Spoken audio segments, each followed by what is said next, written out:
Hey guys, it's Carnivore Kipp, and guess what I'm doing for y'all today? Y'all been asking, and y'all been asking, where's the brisket, where's the brisket, where's the brisket? So today, I'm gonna smoke brisket for y'all, and I'm gonna be smoking them on my big boy, my Shirley fabrication.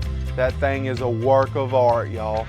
I'm gonna be smoking these briskets about 250, 275, and they'll probably take 10 hours, 9 hours to smoke these briskets. Sometimes they may take 11 hours, it just depends. But I'm gonna show y'all the tips on how to make the best brisket you've ever had in your life. Because the secret to brisket is not necessarily the rub. I mean, yes, I'm gonna have good homemade rub that's in the brisket, but the secret is good smoke, especially if you've got an offset stick burner. That's the best there is. And I'm gonna be using hickory wood today. You can see it back here. I got hickory wood back here. So hickory wood and on my big Shirley offset. And the trick is having a good clean fire throughout the day to put good smoke flavor on it, and knowing when to wrap it and knowing when to pull it so that it's good and tender, but it's not completely mush. You have to know when to pull a brisket. So I'm gonna show y'all that today. And just a side note, I've been to a lot of barbecue joints, and I'm telling you, if you learn the art of barbecue, you can make brisket or pork butts or whatever you want just as good or better at home. I'll put this brisket up against any brisket in Texas at a barbecue restaurant any day of the week. And it's fully carnivore. Well, it is gonna have black pepper on it, and it is gonna have garlic and some cayenne pepper to put a little heat on it. But other than that, it's carnivore. So before I start trimming these briskets, I'm gonna show y'all a couple essentials that I have. These are cotton gloves. I buy 12 packs of them at Tractor Supply. And then I buy these. These are my favorite black nitrile gloves. The brand's called Clean Space.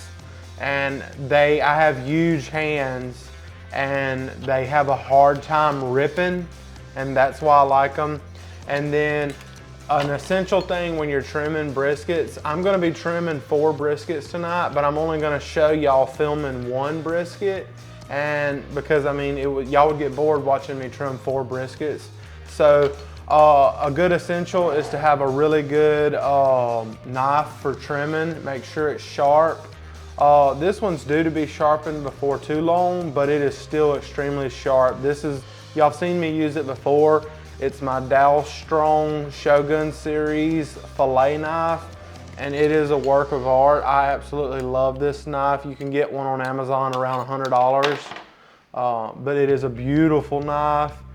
It is built really, really well. And it's using Japanese steel, and it is a phenomenal knife.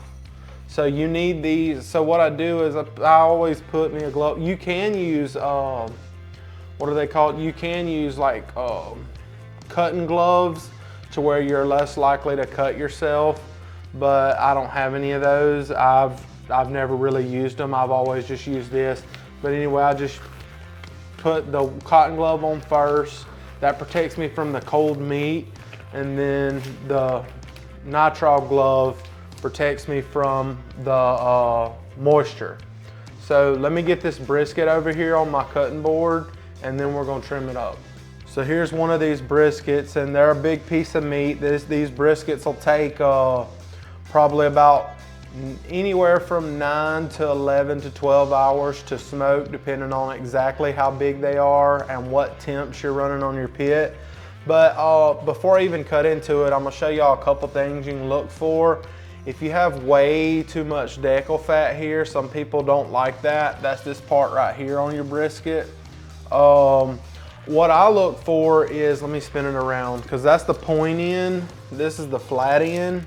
And you can't always be choosy, because sometimes they might only have 1 or 2 briskets left. But you want one with the thickest part of the end of the flat. You don't want it to be super, super thin right here. You want this part to have a little bit of thickness to it. And then also You want it to naturally bend easy. If it is very, very tense, even though it's not cooked, then it's gonna be a tougher brisket in the end. So start with one. You're always gonna have some good, like a bunch of fat down here, and we can trim some of it off, but I like to save a little bit too, about 1/4 inch, maybe 3/8 of an inch. Leave on.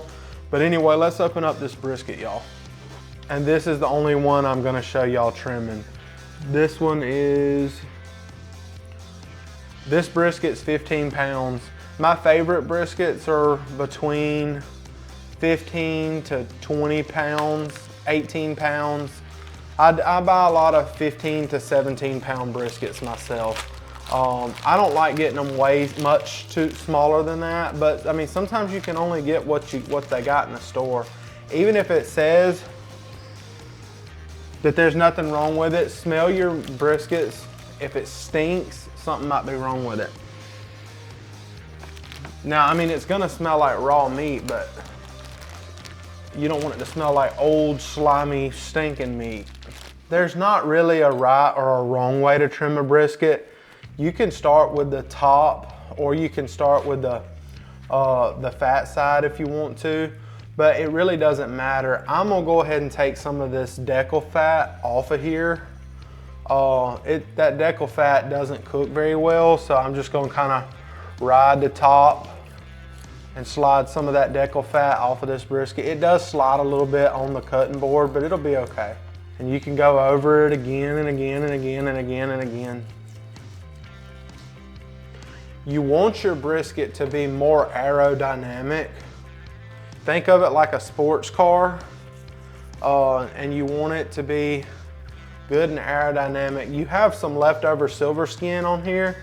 You can kind of take your knife, kind of cut into that silver skin and kind of pull it up and just take some of it off of there. You don't have to get everything off of this brisket. I mean, if it was a competition brisket, you would trim it a lot more, but you see that right there? You can kind of, if you stick your hand underneath it and pull up, then you can just kind of shave right off the top.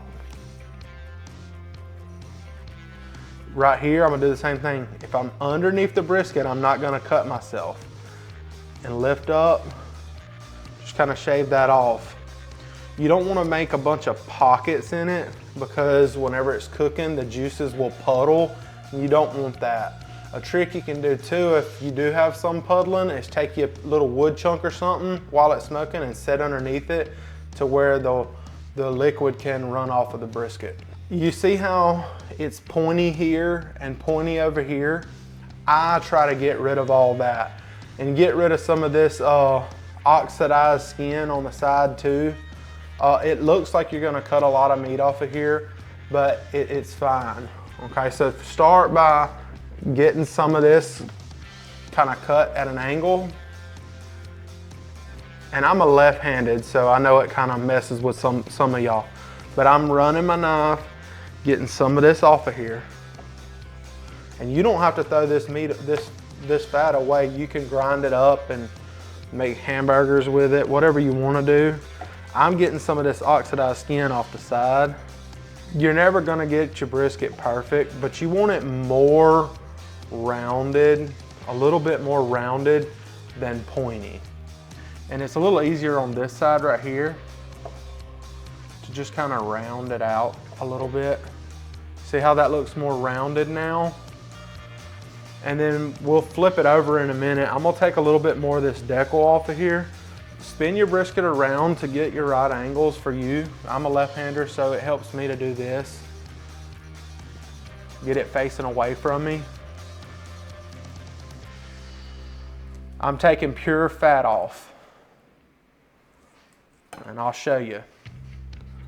That is pure fat. You can get into this muscle. You can set, because there's two muscles on a brisket. This is your point. And your point, the grain's running this way on the point. So that's why a lot of people cut the point this way. And then on the, you can see right here, you probably can't see it on camera, but the grain's running that way. okay? So then you would wanna go like this, trimming right there, or cutting the brisket whenever it gets done cooking. A trick you can do too is you can run your knife on this edge and run a good little indent down in there. That way when it's done cooking, you can see which way the grain's running. But I've cooked enough brisket that I can pretty much tell. Now, this is where people get like, oh my gosh. When you look on this backside, look at all that fat. I have proven before that you can, especially on the carnivore diet, you could actually leave all this fat if you wanted to and smoke the brisket. There's actually videos on YouTube where people cook untrimmed briskets, and you could do that if you want to. But me personally, I like to take some of it off of here. Not all of it off of here, but I want to take some of it off of here. So let's just kind of get underneath and get some.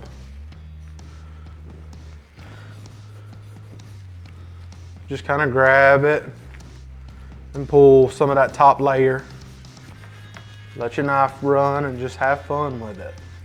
I'm gonna smoke them early in the morning. I'll probably be up at 4 or 5 o'clock in the morning firing up my pit to cook these briskets all day long tomorrow.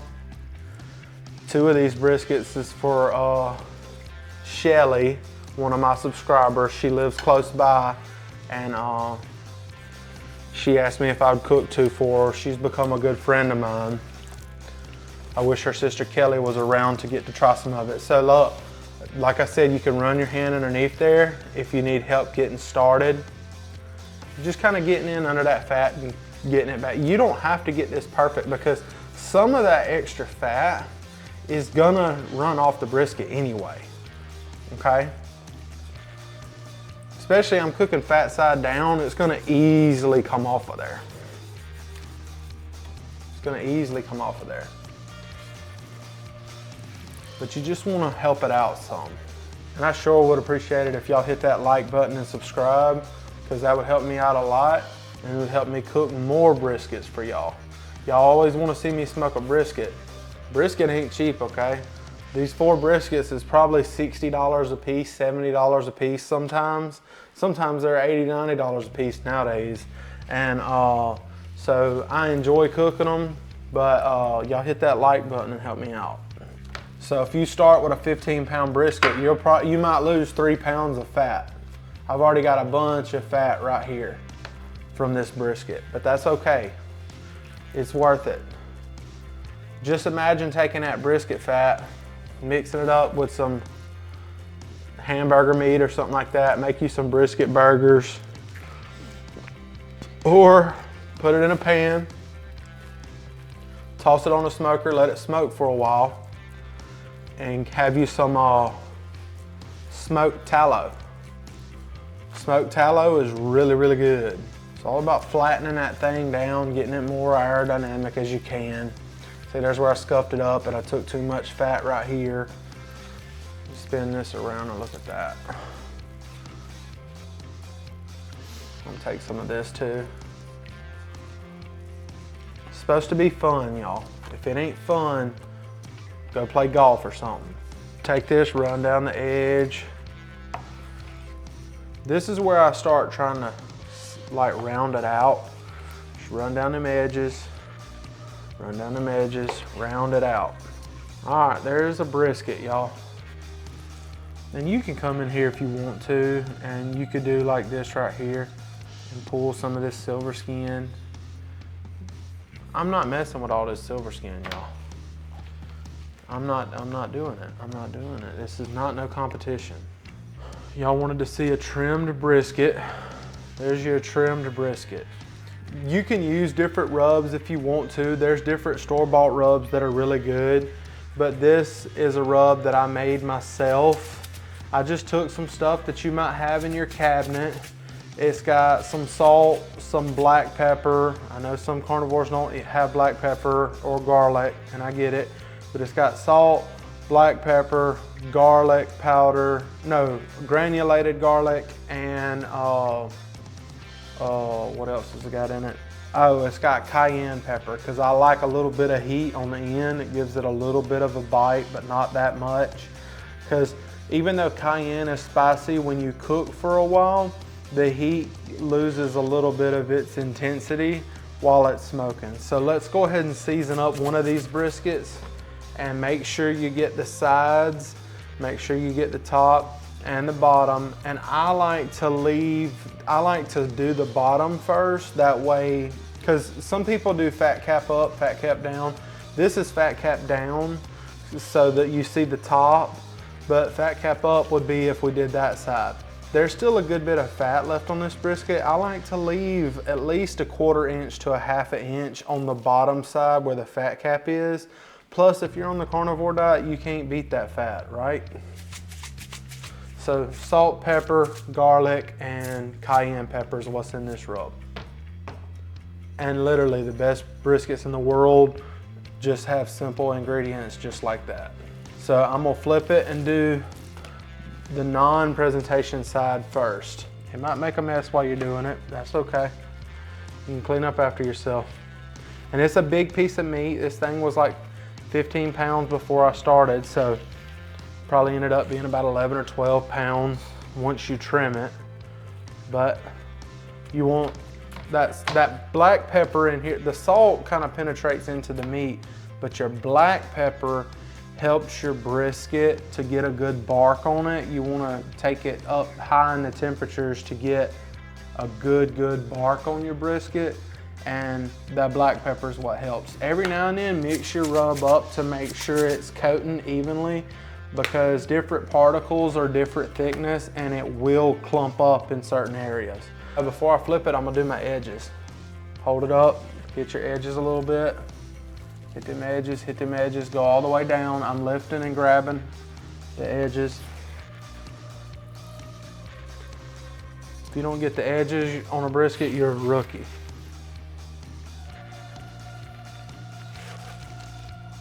There's where your two muscles split. You could cut right through there and separate the flat, which is the lean part, and the point if you wanted to, and you could cook them separately. But learning the art of barbecue and smoking brisket, you want to learn how to cook both muscles together. That's the trick with a brisket, is cooking the whole thing, which is called a packer brisket, and getting the point done, which is fattier, at the same time as the lean. That's the trick, because you don't want this to get dried out and overcooked before your point gets ready. So let's flip it and season the other side. This is what I would call the presentation side of your brisket. You see where the two muscles are, but you want to get it all seasoned. My favorite part on a brisket is the point. It's got more fat in it. It's just better, it's succulent meat. I love the point on a brisket.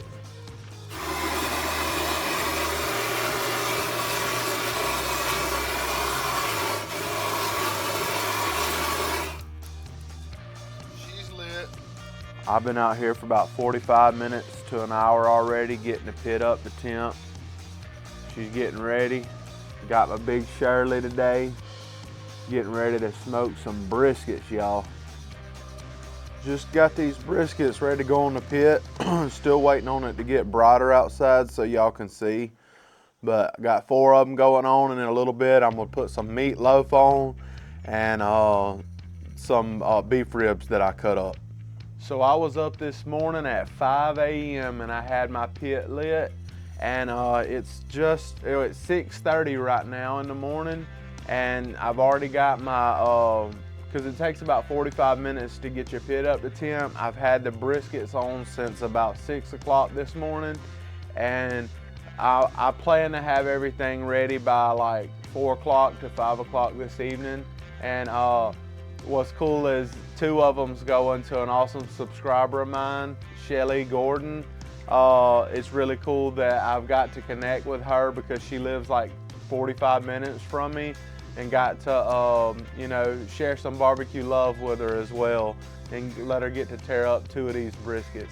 It's gonna take them a while to eat both of these briskets, but I hope they enjoy it.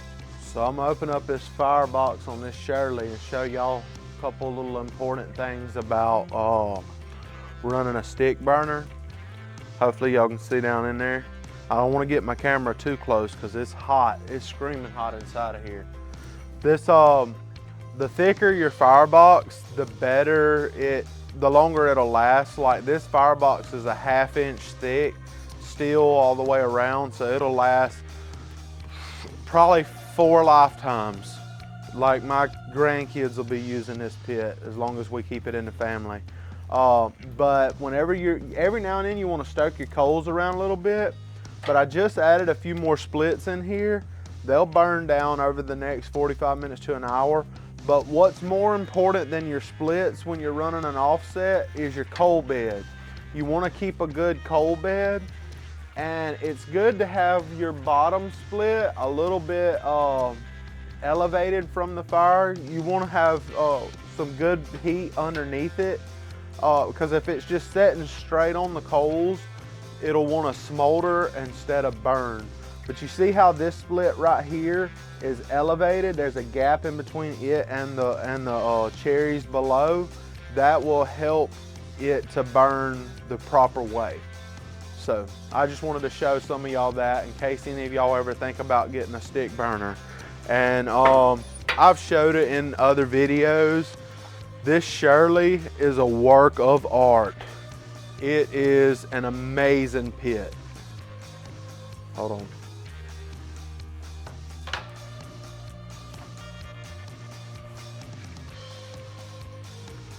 This is my Shirley.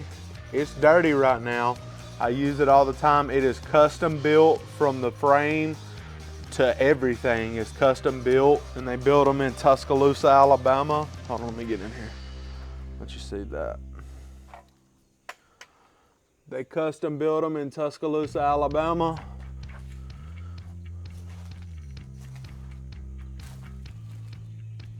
Shirley Fabrication, Tuscaloosa, Alabama. They are amazing pit builders, y'all. Amazing. Got a drain hole. Got a wood box on the back in case I'm traveling. Got flag holders, umbrella holders on there. I can cook in the main chamber if I want to. I can cook in the warmer if I want to back here. Or I can cook in both at the same time. This thing is a monster, y'all. If you stuck with me to the end of this cooking video, that means one thing. You really enjoyed this video and you like watching my barbecue cooking videos with the tips. So if you would, hit that like button and subscribe, because I promise y'all there's more barbecue videos on the way. Barbecue's my passion. There's gonna be a lot of that on this channel, as well as my carnivore diet, weight loss journey, all that stuff. Everything's gonna be combined on here because I love barbecue, I love carnivore, and I love losing weight, and I love bringing y'all on the journey. Appreciate the like, appreciate the subscribe, I appreciate it. God bless all of y'all. Have a great rest of your day, and I hope everyone has a safe and wonderful 4th of July weekend. Happy 4th of July to everyone. These briskets have been on 3.5 hours, and we're taking our first look at them. They're already starting to get that mahogany color, but and they're starting to get a bark on them, but we're just gonna let them keep riding for a while. Underneath here, I have some not dino ribs. These are beef ribs that I've got on here, and I'm gonna cook them up, and I'm gonna eat them today. The briskets are for tomorrow. All right, y'all, let's check on these briskets and see how things are going. All right, let's see on them. I did move one down. Let me move this in closer so y'all can get y'all a little sneak peek at these briskets. There's one, there's one, there's one. Under here I got brisket, and I got some beef ribs. I need to start temping to see how things is going. That brisket's ready to wrap. It's got a good bark on it already. It's got a good red mahogany color. I like a good mahogany color on them. These beef ribs, I can wrap these up if I want to too, or I could just put them in an aluminum pan. So I'm gonna go ahead and wrap that one. There's the other briskets right here. I'm gonna do a temp check on them. Honestly, the temp check really don't matter right now because I know they're not done, but it is time to wrap them. So I got my beef tallow right here, Wagyu tallow. I bought it on Amazon. I'm using 2 pieces of butcher paper per brisket. That way I can turn the brisket sideways and wrap it, or long ways and wrap it, and you just got more room in your wrap. But I'm gonna just stick my hand off in here. I got a glove on, and normally this would be melted, but since it's not, I'm just gonna kind of just spread it out a little bit on the butcher paper. And a trick when you're using 2 pieces of butcher paper is lift it up and put some underneath that bottom, because when that butcher paper gets moist, it'll help the pieces bind together and stick together whenever you're wrapping your briskets. You can go with some more. You ain't gonna hurt it. You are not gonna hurt a brisket by doing this. Trust me, all you're gonna do is help a brisket. But if it's a windy day, make sure you don't let your butcher paper fly away, because it will fly away on you. There's our brisket, one of our briskets. I'm just gonna set it down like this, but I'm gonna flip it over. So now the fat cap's up. That way this right here's, the tallow is on the top of the brisket. You don't have to do it this way. You can flip it whatever way you want to. Everybody gets hung up on, should I do fat cap up, fat cap down? I've done both. It really don't matter. They both make great briskets. All right, so start my wrap. Flip it out and see, I'm not perfect. I didn't cut both sheets perfect the same. Fold this way.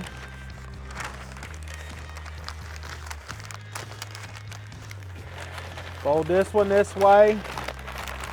The butcher paper will allow a little bit of smoke still inside of it while the brisket's smoking, but I'm gonna go toss this right back on the smoker. Here's my beef ribs. They got some good pullback on them. I'm fixing to wrap them up too. I know this isn't about them, but look at that moisture on them. I'm gonna flip these bone side up, and I'm gonna wrap them as well. Put some Wagyu tallow down. There is not no right and wrong way of doing this. It matters more when you're using aluminum foil, because you want your aluminum foil really, really tight to where it kind of braises in there. But it don't matter as much when you're using butcher paper, because air's gonna seep in and out of there anyway. So don't overthink it. You still want to get them snug, but it's not as big of a deal if everything's not just perfect. So those are wrapped up, ready to go back on the smoker.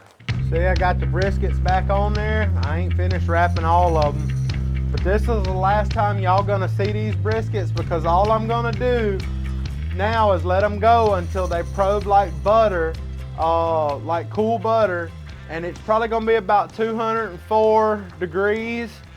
If I was gonna keep them like a super long time in an ice chest to keep them like 8 hours or 10 hours to keep them hot, I would actually pull them a few degrees before that, because they're gonna continue cooking a little bit in that ice chest. So I'd probably pull them off around 199 to 200, somewhere in there, because in that ice chest, that heat will help them to keep cooking.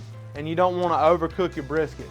So I'm gonna go ahead, shut the hatch down. I'm gonna end this video, and I hope y'all enjoyed seeing these briskets.